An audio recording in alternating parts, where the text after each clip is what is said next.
जय श्री कृष्ण। एक सवाल है जो आप देखिए अक्सर मेरे मन में आता है। जी कहिए। हम सब ईश्वर में आस्था रखते हैं ना, जी उनसे प्रेम करते हैं। बिल्कुल। पर इस कलयुग में जहाँ हम सब जानते हैं कि हमें कितनी कमियां हैं, कितने दोष हैं, ऐसे में एक अपूर्ण जीव का उस पूर्ण परमात्मा से वो सीधा रिश्ता कैसे बन सकता है? ये कनेक्शन कैसे जुड़े? ये सवाल सिर्फ आपका नहीं है, ये हजारों सालों से हर भक्त के मन में रहा है। अच्छा। और शास्त्रों के अनुसार कलयुग में ये सवाल और भी गहरा हो जाता है, क्योंकि यहाँ जीव और जगत दोनों में दोष बढ़ गए हैं। सही बात है। और इसी उलझन ने आज से लगभग 500 साल पहले एक महापुरुष को बहुत चिंतित कर दिया था। बिल्कुल। और कहते ना कि जब चिंता गहरी हो और प्रार्थना सच्ची, तो जवाब सीधा परमात्मा से आता है। बिल्कुल। आज हम एक ऐसे ही दिव्य समाधान, एक दिव्य मंत्र की पड़ताल करने वाले हैं जिसने करोड़ों लोगों के जीवन की दिशा ही बदल दी। हाँ। आज का हमारा विषय है ब्रह्म संबंध। जो सोर्सेज हमारे पास हैं उनके आधार पर हम ये समझने की कोशिश करेंगे कि ब्रह्म संबंध आखिर है क्या। इसकी शुरुआत कैसे हुई? हाँ, इसकी कहानी कहाँ से शुरू हुई और ये किसी के जीवन को भीतर से कैसे बदल देता है। चलिए तो फिर इस यात्रा की शुरुआत करते हैं जहां से ये विचार जन्मा था। हाँ, तो ये कहानी शुरू होती है श्री महाप्रभु वल्लभाचार्य जी से। सोर्सेज बताते हैं कि उन्होंने पूरे भारत का भ्रमण किया और देखा कि कलयुग में भगवान से बिछड़कर ये जीव यानी आत्मा वो दोषयुक्त हो गई है। दोषयुक्त मतलब हमारे मन में, हमारे शरीर में, यहाँ तक कि जिन चीजों का हम इस्तेमाल करते हैं उन सब में एक तरह की अशुद्धि आ गई है। और ये देखकर उनके मन में एक बहुत बड़ी दुविधा खड़ी हो गई। और वो दुविधा क्या थी? उन्होंने प्रभु से ही सवाल किया। उन्होंने कहा, हे प्रभु, ये जीव तो अशुद्ध है। इसका मन, इसकी इंद्रियां, इसका शरीर सब दोष से भरे हैं। तो फिर कोई अशुद्ध वस्तु आप जैसे परम शुद्ध प्रब्रह्म यानी श्री कृष्ण की सेवा में कैसे इस्तेमाल हो सकती है? ये तो बहुत गहरा सवाल है। हाँ, सोर्सेज में इसे एक बड़े इंटरेस्टिंग तरीके से कंपेयर किया गया है। जैसे आप पवित्र गंगा जल में गंदे नाले का पानी नहीं मिला सकते। सही बात है। वैसे ही इस अशुद्ध दोषयुक्त शरीर से आपकी शुद्ध सेवा कैसे संभव है? ये सवाल उन्हें भीतर तक परेशान कर रहा था। ये तो बहुत ही मौलिक और गहरा प्रश्न है। हाँ। और इसी गहरी चिंता में डूबे महाप्रभु जी गोकुल में यमुना जी के किनारे विराजित थे। अच्छा। वो समय था श्रावण महीने की शुक्ल पक्ष की एकादशी, आधी रात का समय। और जैसा आपने कहा, जब प्रार्थना गहरी होती है तो जवाब आता है। ठीक उसी क्षण स्वयं भगवान श्री कृष्ण श्रीनाथ जी बाबा के स्वरूप में उनके सामने प्रकट हुए। वो पल कैसा रहा होगा जब आपकी सबसे बड़ी उलझन का जवाब देने के लिए साक्षात ईश्वर ही प्रकट हो जाए। कल्पना से परे। और प्रभु ने महाप्रभु जी की चिंता का समाधान देते हुए कहा, वल्लभ, तुम इन जीवों के लिए चिंता मत करो। मैं तुम्हें इन जीवों के दोष दूर करने का एक उपाय देता हूं। तुम इन जीवों को ब्रह्म संबंध दो। तो यहाँ से शब्द का जन्म हुआ। महाप्रभु जी ने जरूर पूछा होगा, प्रभु ये ब्रह्म संबंध क्या है? बिल्कुल। और भगवान ने जो समझाया वही इस पूरे दर्शन का सार है। अच्छा। उन्होंने कहा, वल्लभ, ये जीव असल में मेरा ही अंश है। ये मुझसे ही अलग हुआ है, लेकिन संसार में आकर माया के प्रभाव में ये मुझे भूल गया है और हर चीज को मेरी समझने लगा है। मेरा शरीर, मेरा घर, मेरा पैसा, मेरा परिवार। अच्छा। यही जो ममता या मेरापन का जो भाव है, यही सबसे बड़ा दोष है। अच्छा, तो सारी समस्या की जड़ ये मैं और मेरा वाली भावना, द सेंस ऑफ ओनरशिप। बिल्कुल। और ब्रह्म संबंध इसी मेरापन को मिटाने का मंत्र है। यह समर्पण का मंत्र है। समर्पण। इस मंत्र के द्वारा जीव, उसके पास जो कुछ भी है, उसका तन, मन, धन, परिवार और यहाँ तक कि उसकी अपनी आत्मा भी, सब कुछ, वह सब कुछ वापस श्री कृष्ण को समर्पित कर देता है। एक तरह से वो अपनी हर चीज की पावर ऑफ अटॉर्नी वापस भगवान को सौंप देता है। तो मतलब ये एक तरह का स्पिरिचुअल रीसेट है। ये स्वीकार करना कि जो कुछ भी हमें मिला है वो असल में हमारा था ही नहीं। बिल्कुल सही शब्द है, रीसेट। हम तो बस उसके केयर टेकर थे और अब हम उसे उसके असली मालिक को लौटा रहे हैं। आपने एकदम सही समझा। ये मंत्र लेते ही जीव एक घोषणा करता है, हे कृष्णा, आज से मेरा कुछ नहीं। ये तन, ये मन, ये धन, ये परिवार, ये आत्मा, सब कुछ आपका ही है और मैं आपका दास हूँ, आपका सेवक हूँ। वाह! सोर्सेज में एक बहुत सुंदर उपमा है पारसमणि की। पारसमणि? हाँ, जिसे माना जाता है कि लोहा पारसमणि के स्पर्श से सोना बन जाता है, वैसे ही ब्रह्म संबंध के समर्पण से जीव दोषयुक्त से निर्दोष यानी शुद्ध हो जाता है। ये पारसमणि वाली उपमा बहुत शक्तिशाली है। ये सोचना ही अद्भुत है कि एक मंत्र से जीव पूरी तरह बदल सकता है। जी। लेकिन मुझे एक बात समझ नहीं आ रही, अगर ये इतना शक्तिशाली है तो क्या ये सबके लिए है? इसकी वाकई में जरूरत क्यों पड़ती है? क्या बिना इसके भगवान से जुड़ा नहीं जा सकता? बहुत अच्छा सवाल है। सोर्सेज इसके 2 मुख्य कारण बताते हैं। क्या? पहला है शुद्धि और दूसरा है अधिकार। ठीक है, पहले शुद्धि को समझते हैं। ये क्या है? देखिए, हमारे शास्त्र मानते हैं कि कलयुग में जीव पर 5 तरह के दोष लगे हैं।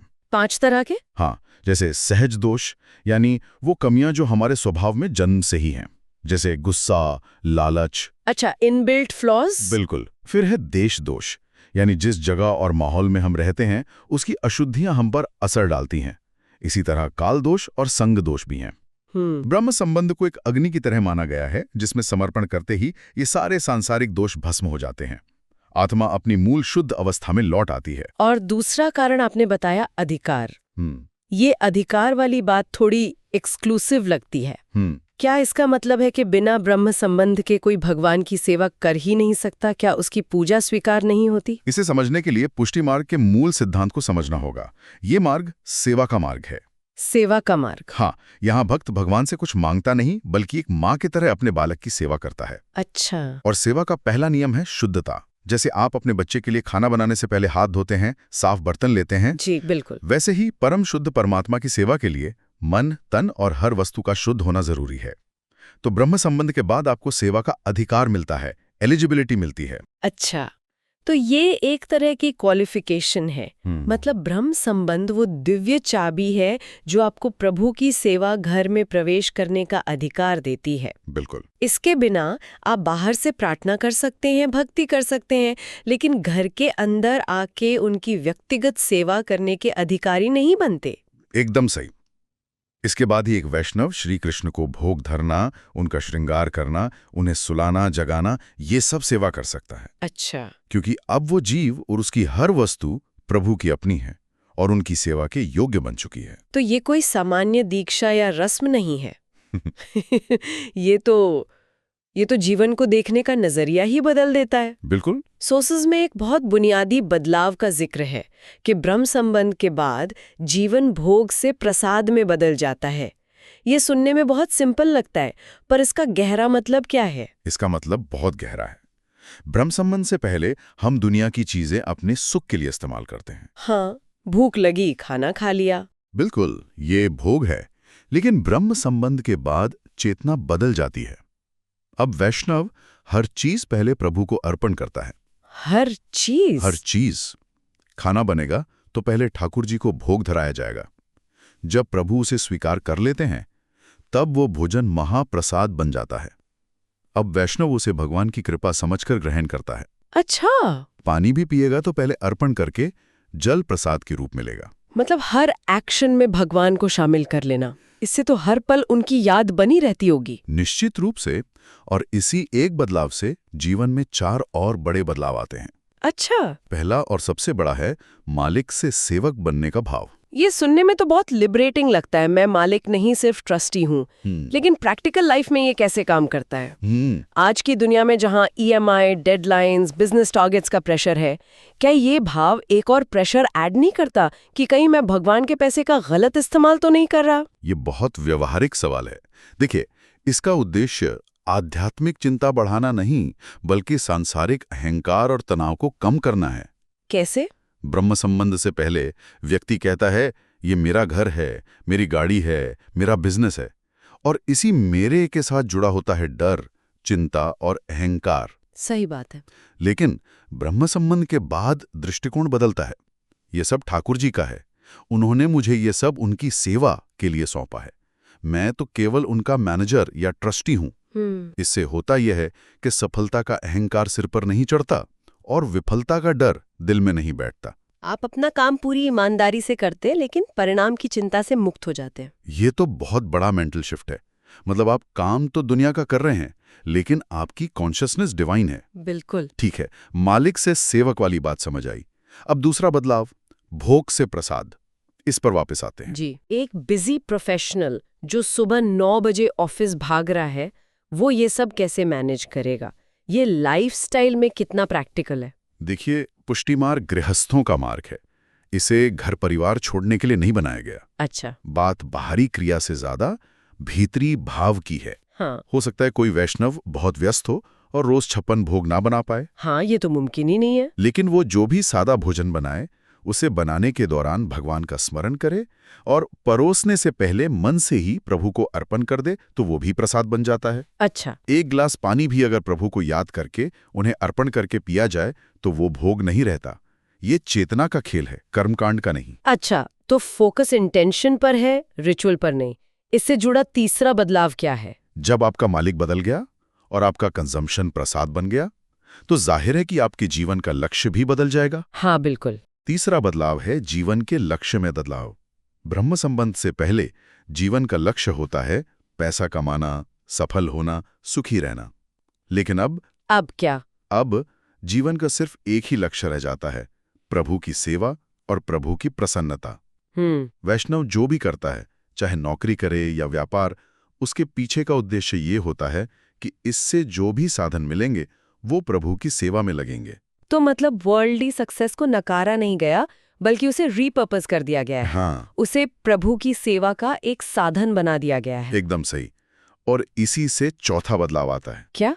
जब आप एक नए रिश्ते में बंधते हैं तो कुछ नई जिम्मेदारियां भी आती हैं ना। हाँ, जैसे किसी कंपनी को ज्वाइन करने पर एक एम्प्लॉय हैंडबुक मिलता है जिसमें डूज एंड डोंट्स होते हैं। क्या यहाँ भी ऐसा कुछ है? आप कह सकते हैं ये दिव्य कर्तव्य हैं जो उस समर्पण को बाहरी रूप से भी दर्शाते हैं। जैसे वैष्णव गले में तुलसी की कंठी धारण करता है। ये एक तरह का पहचान पत्र है कि ये जीव अब प्रभु का है, ये समर्पण का प्रतीक है। और जीवन शैली में, जैसे खान पान में भी कुछ बदलाव आते हैं? हाँ, एक सात्विक जीवन अपनाना होता है, शुद्ध और सात्विक आहार लेना। अच्छा। जैसे सोर्सेज में बताया गया है, लहसुन प्याज जैसी तामसिक चीजों का त्याग किया जाता है। और इसका कारण? इसका कारण भी सेवा से जुड़ा है। चूंकि ये चीजें ठाकुर जी को भोग में अर्पण नहीं की जाती, इसलिए उनका सेवक भी इन्हें ग्रहण नहीं करता। भाव यह है कि जो मेरे प्रभु को पसंद नहीं, वो मुझे भी पसंद नहीं। और सबसे जरूरी जिम्मेदारी क्या होती होगी? सबसे जरूरी कर्तव्य है नित्य सेवा और स्मरण। अच्छा। ब्रह्म संबंध लेने के बाद वैष्णव अपने घर में ठाकुर जी का एक छोटा स्वरूप पधराता है और रोज अपनी क्षमता के अनुसार उनकी सेवा करता है। जैसे? उन्हें स्नान कराना, वस्त्र पहनाना, भोग धराना और साथ ही उनके नाम का निरंतर स्मरण करना, यही उसके जीवन का केंद्र बन जाता है। तो अगर हम आज की इस पूरी चर्चा तो समेटें, तो ब्रह्म संबंध कोई कर्मकांड या दीक्षा मात्र नहीं है। नहीं, बिल्कुल नहीं। बल्कि ये ईश्वर के साथ एक व्यक्तिगत, सीधा और प्रेम का संबंध स्थापित करने की प्रक्रिया है। बिल्कुल। ये श्री वल्लभाचार्य जी द्वारा दिया गया वो दिव्य उपाय है जिससे हम इस कलयुग में अपने घर परिवार में रहते हुए भी अपने सारे सांसारिक दोषों से मुक्त होकर, शुद्ध होकर प्रेम से प्रभु की व्यक्तिगत सेवा कर सकते हैं। सोर्स में एक बहुत सुंदर पंक्ति है जो इस पूरी बात का सार बता देती है। हाँ, ये जीव से वैष्णव बनने की यात्रा है। वाह! एक साधारण दोषयुक्त आत्मा से भगवान के एक समर्पित निर्दोष सेवक बनने का सफर। जय श्री कृष्ण।